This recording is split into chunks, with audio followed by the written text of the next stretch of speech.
Interview है जो कि उनकी सुनहरी यादों को ताज़ा करता है। ये इंटरव्यू आपको दिखाते हैं।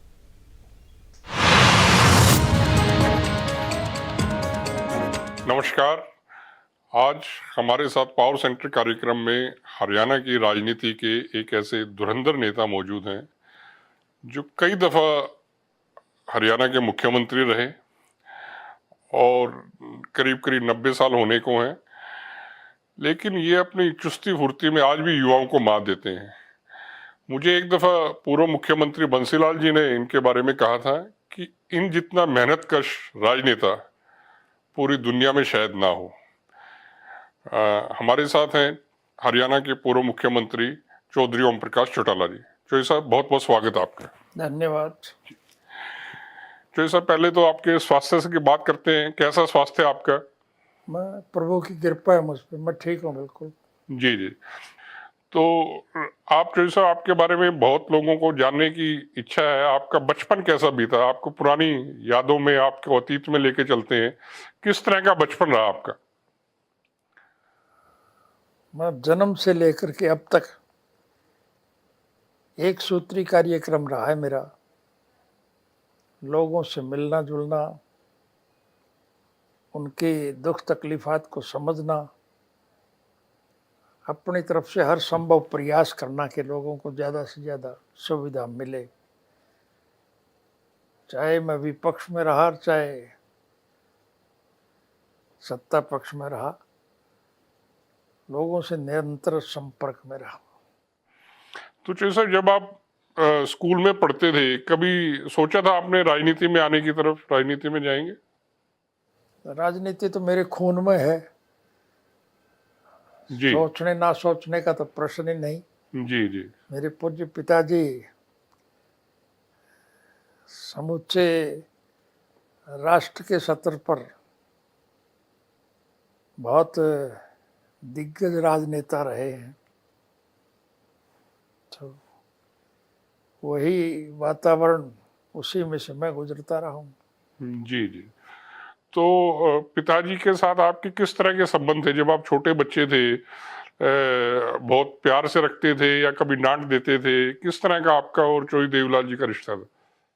नहीं, उनका मेरे प्रति अगाध स्नेह था। जी बल्कि मैं एक किस्सा सुनाऊं।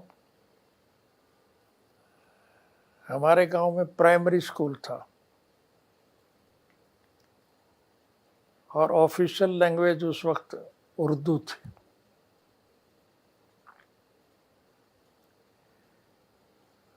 प्राइमरी पास करके मैं संगरिया, हमारे से बॉर्डर लगती है जी जी, राजस्थान में। राजस्थान का, वहाँ जाट हाई स्कूल में मैंने एडमिशन लिया था।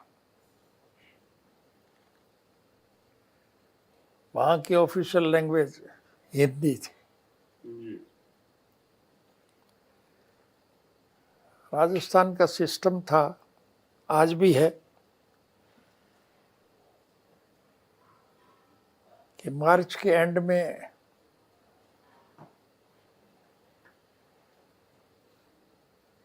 शिक्षा का स्तर समाप्त हो जाता था जी जी। और फिर जुलाई में स्कूल खुलते थे, यानी 2-2.5 महीने जी, गैप रहता था। छुट्टी रहती थी। जी आज भी वही सिस्टम है। जी जी। तो मैं छुट्टियों में घर आ जाता था। मेरे पिताजी तो राजनीति में थे। मेरे दादाजी उम्र के लिहाज से भी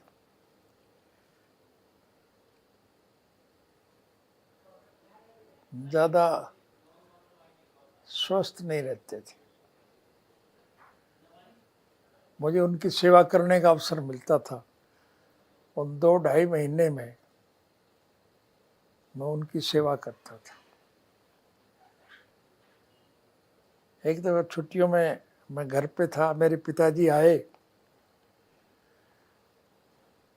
उन्होंने मुझे पूछा, तू यहाँ कैसे? मैंने कहा, जी छुट्टियाँ हैं। तो बोले छुट्टियों में यहाँ क्या करता है?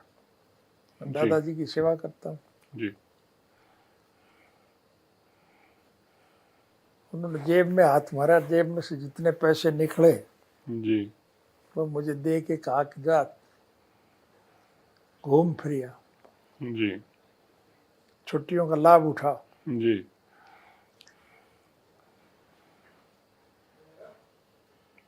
तो मैं मेरे स्कूल टाइम में ही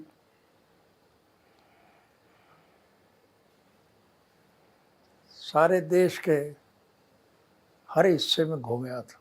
जी जी कोई भी हिस्सा बाकी नहीं बचा जिसमें मैं ना गया हूँ। जी और उसके बाद चाहे मैं सत्ता पक्ष में रहा चाहे विपक्ष में रहा, राजनीति तो चूंकि मेरे खून में थी।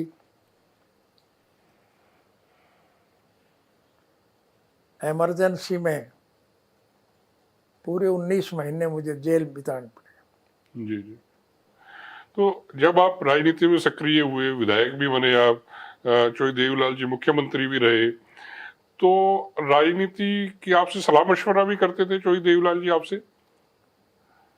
मुझे वो इंस्ट्रक्शन देते थे जी कि ये करो वो करो। उनके आदेश की मैं पालना किया करता था। आम आदमी से, आम वर्कर से मैं संपर्क रखता था। लोकल राजनीति में मैं मेरे पिताजी का अच्छा सहयोगी समर्थक रहा था। जी जी उन्हें कोई दिक्कत नहीं आती थी। जी जी वही मेरी आदत बन गई। जी जैसे मैंने उनके आदेश के मुताबिक शिक्षा के दौरान देश के हर हिस्से में घूमने का काम किया, उसके बाद मुझे वो आदत पड़ गई, मैं विश्व के दूसरे मुल्कों में भी घूम जी गया। जी कितने कंट्रीज घूम चुके हैं आप अब तक? मैं 152 मुल्कों में अब तक जा चुका हूँ। जी जी जी बहुत बड़ी बात सिर्फ 7-8 मुल्क बाकी थे। अगर मुझे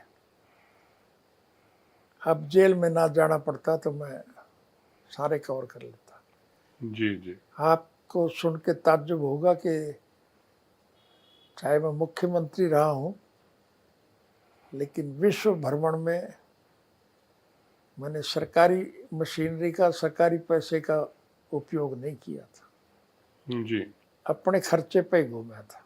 जी जी मेरी आदत ऐसी थी कि बतौर मुख्यमंत्री के भी मैं अगर रेल में, एक हवाई जहाज में सफ़र करता था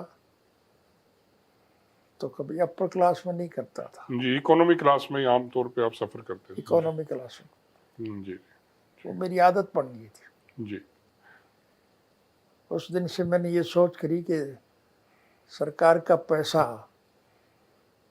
अपने स्वार्थ के लिए नहीं, लोगों की सेवा के लिए खर्च किया जाए। जी हमारे वक्त में आज भी है, प्रजातांत्रिक प्रणाली में जनता के वोट से सरकार बनती है। और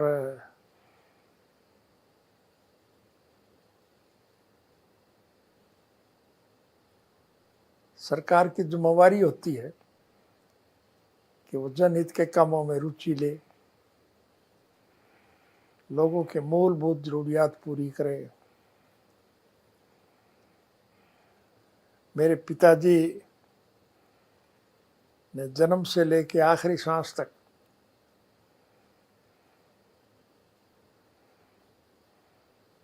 लोगों की मूलभूत जरूरियात, रोजी रोटी, कपड़ा, मकान, शिक्षा और स्वास्थ्य के लिए निरंतर संघर्ष किया था आखिरी सांस तक।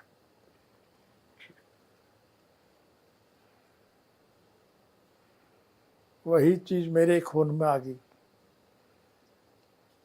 लोगों के सहयोग और समर्थन से हमें सरकार बनाने का अवसर मिला।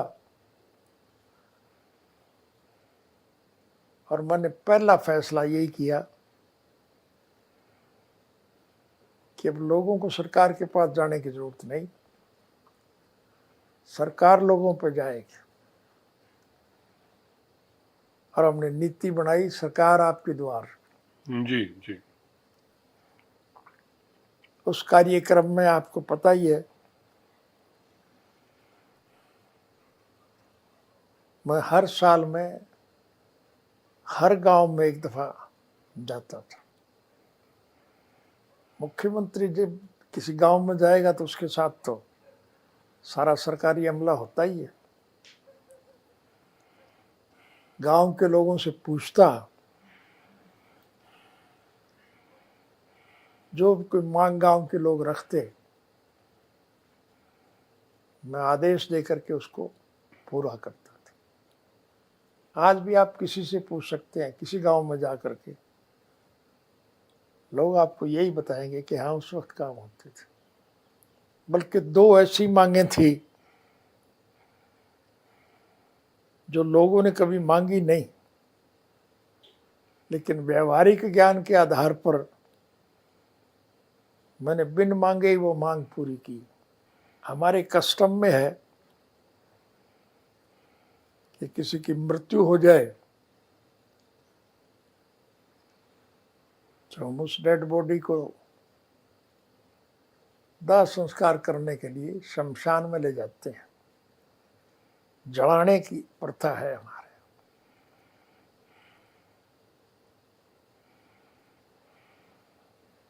मुसलमानों के कस्टम में आज भी यही है कि वो किसी मुर्दे को जलाते नहीं है, दफनाते हैं।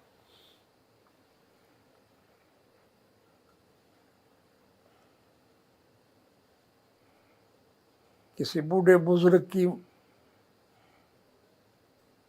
मुसलमान कस्टम्स में अगर मृत्यु हो जाए तो उसे कब्रिस्तान में ले जाते हैं, मिट्टी खोद के उसको दफनाते हैं। वो तो उसको दफना के घर चले जाते हैं, लेकिन आवारा कुत्ते जो हैं वो उस मिट्टी को खोद के डेड बॉडी को निकाल के ले जाते हैं। मुसलमान महसूस तो करते हैं, उन्हें बड़ी पीड़ा होती है इस बात की, लेकिन इलाज क्या है उनके पास। इसलिए हमारी सरकार के वक्त में हमने हर कब्रिस्तान की 4 दीवारी बनवाई। आज भी रिकॉर्ड में है।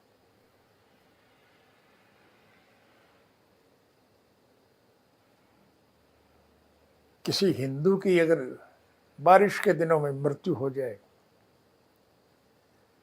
तो शमशान के रास्ते तो पानी से भर जाते हैं। पानी भरता है, कीचड़ हो जाता है। किसी की मृत्यु हो जाए तो उसको वहां ले जाने में दिक्कत तो आती है। डेड बॉडी को घर में हम रख नहीं सकते।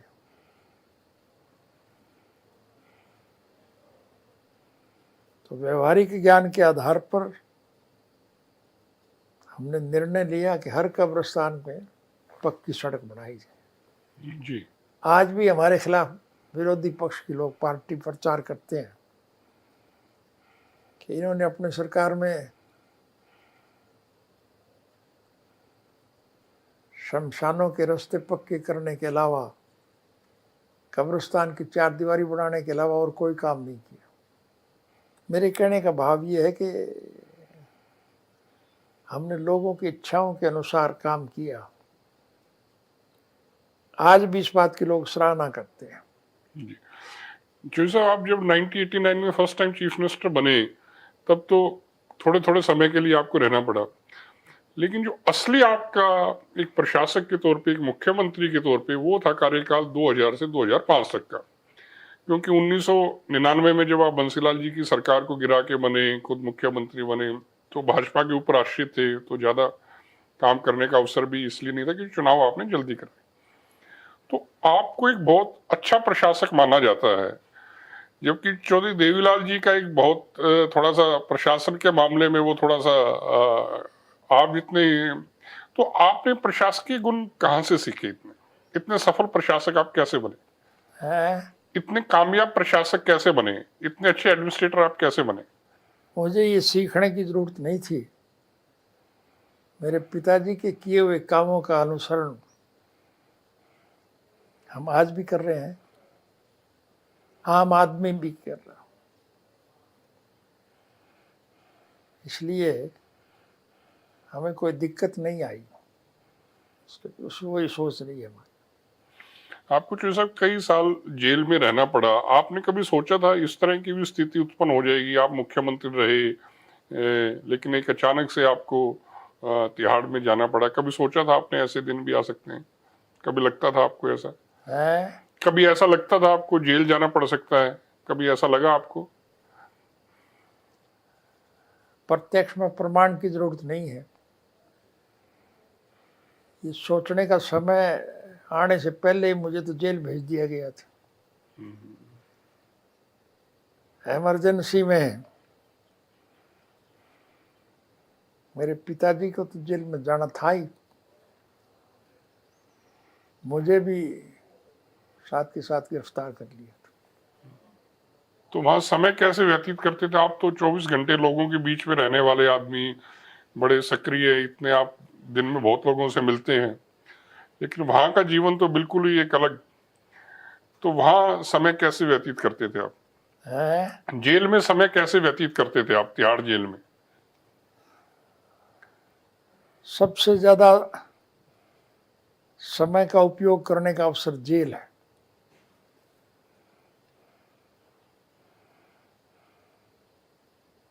मैं आपको पुरानी बात बताऊं,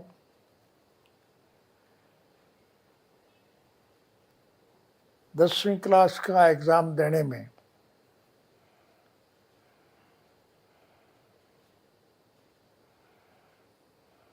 मुझे 10वीं के इम्तिहान में 3 दफा मैं फेल हुआ हूं। जेल ऐसी जगह है जहां मुझे 10वीं करने का अवसर मिला, 12वीं करने का भी अवसर मिला। अब भी मैं कोई सराहना की दृष्टि से नहीं, मुझे जेल का डर नहीं है, बल्कि ये समझता हूं कि एक दफा और जेल हो जाए तो मैं ग्रेजुएट हो जाऊं। 10वीं और 12वीं दोनों क्लासें मैंने जेल में पास की। जी। तो वहां पढ़ते थे आप, अध्ययन करते थे, किताबें पढ़ते थे जेल में? और तो कोई काम ही नहीं था। जी। फुर्सत का समय जेल में था, वहां पढ़ाई करता था। आप जब मुख्यमंत्री थे और उससे पहले मुझे ध्यान है आप तारीख बदल के सोते थे, आमतौर पे जो है रात को 12 बजे के बाद ही आप सोते थे। अब भी वही रूटीन है या इन दिनों थोड़ा जल्दी सो जाते हैं? है? जब मुख्यमंत्री थे आप या उससे पहले रात के 12 बजे तक, उसके बाद ही आप सोते थे, तो आजकल भी आप 12 बजे के बाद सोते हैं रात को, या वही आदत तो वही है। जी जी। मैं आपको एक नई बात बताऊं, मुख्यमंत्री बनने के बाद मैंने इंस्ट्रक्शन की हुई थी सरकारी अधिकारियों को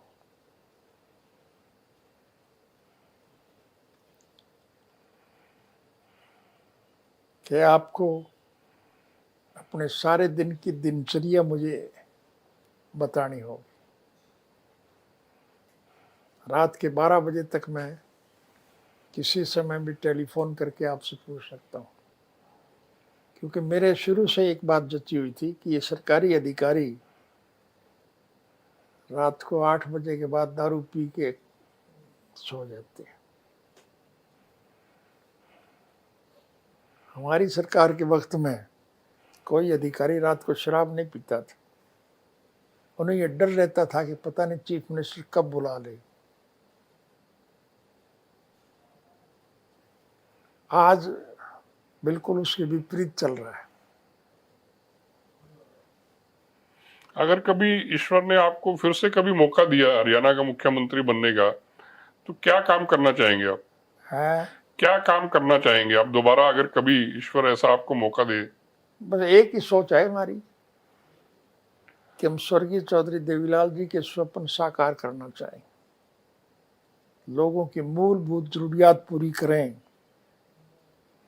लोगों को कोई तकलीफ ना हो, ये हमारी सोच है, वो कायम रहे। जी सर, आपके परिवार में भी थोड़ा सा अलग अलग हो गए, एक अलग हो गया पक्ष, एक अलग हो गया। आपने कभी सोचा था परिवार में भी इस तरह की नौबत आ जाएगी, जबकि आपने तो बड़ा इंटैक्ट रखा था, बड़ा जोड़ के रखा था परिवार को? नहीं, मैंने हमारे परिवार में मेरी नॉलेज में ही इस किस्म का वातावरण होते हुए देखा है। मेरे पिताजी जब चीफ मिनिस्टर थे, एक ऐसा अवसर आया था कि किसी स्टेट का कोई बाई इलेक्शन था, किसी कॉन्स्टिट्यूंसी का। जी।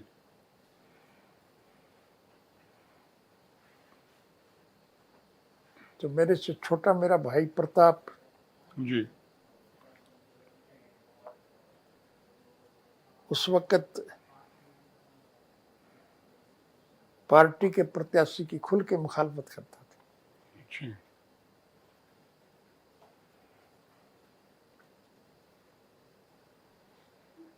चौधरी साहब जब चीफ मिनिस्टर थे,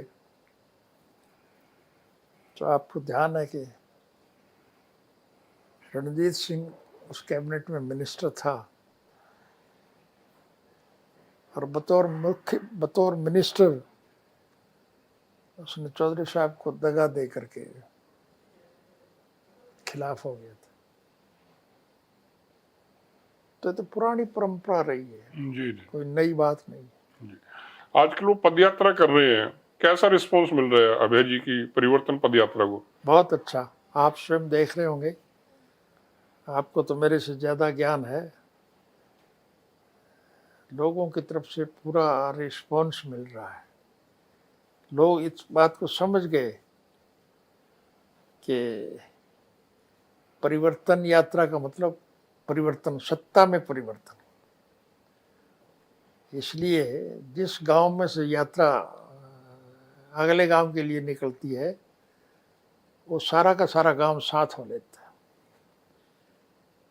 मर्द, औरत, बूढ़ा, जवान, बच्चे, सारे के सारे उस यात्रा में।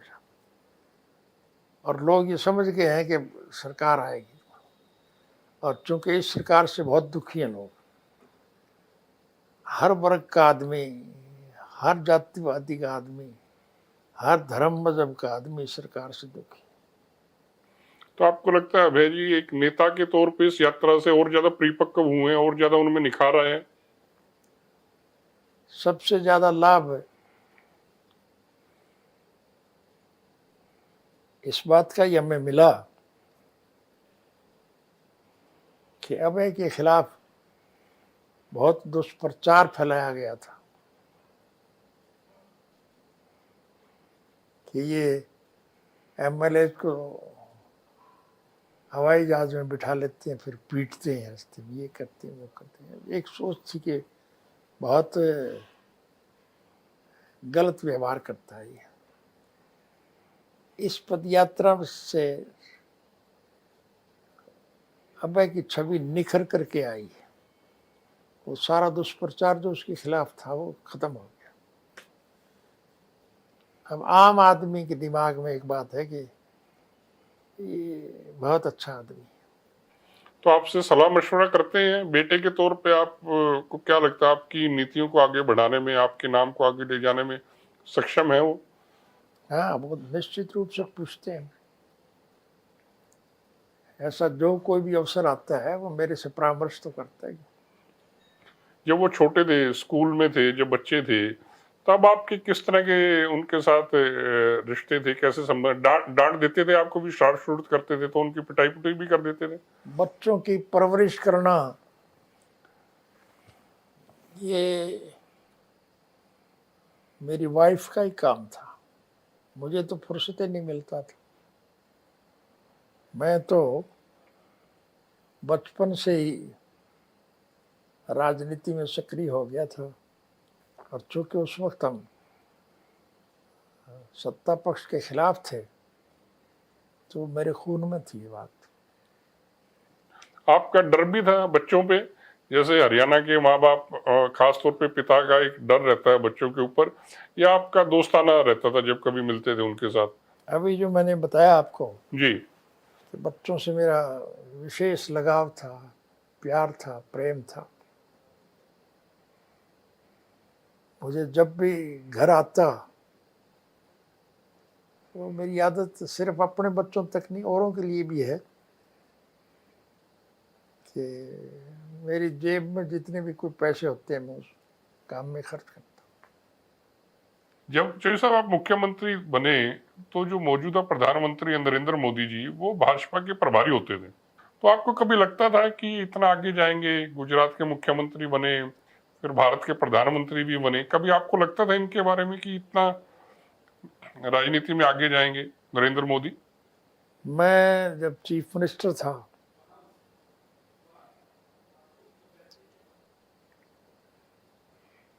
पहली मर्तबा बीजेपी के सहयोग से, समर्थन के साथ हमारी सरकार बनी थी। जी। आपके सामने की बात है, मुझे कहने की जरूरत ही नहीं। स्वर्गीय श्री अटल बिहारी वाजपेयी जी की सरकार जब गिर गई थी,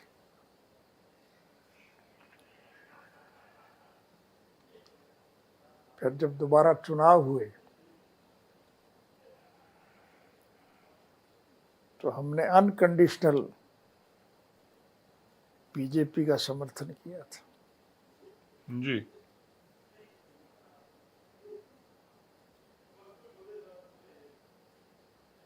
फिफ्टी 50 सीटों के बंटवारे पे हम चुनाव। जी। जैसे हरियाणा की 10 सीट है, जी। 5 बीजेपी पे होती थी, 5 हमारे पे होती जी। तो ये थे हमारे साथ हरियाणा के पूर्व मुख्यमंत्री चौधरी ओम प्रकाश चौटाला जी, जिन्होंने काफ़ी खुल के बातें की, दिल से दिल की बात करी, अपने बचपन के बारे में, अपने छात्र जीवन के बारे में, अपनी राजनीति के बारे में और परिवार के बारे में। तो साहब बहुत बहुत शुक्रिया आपका। धन्यवाद।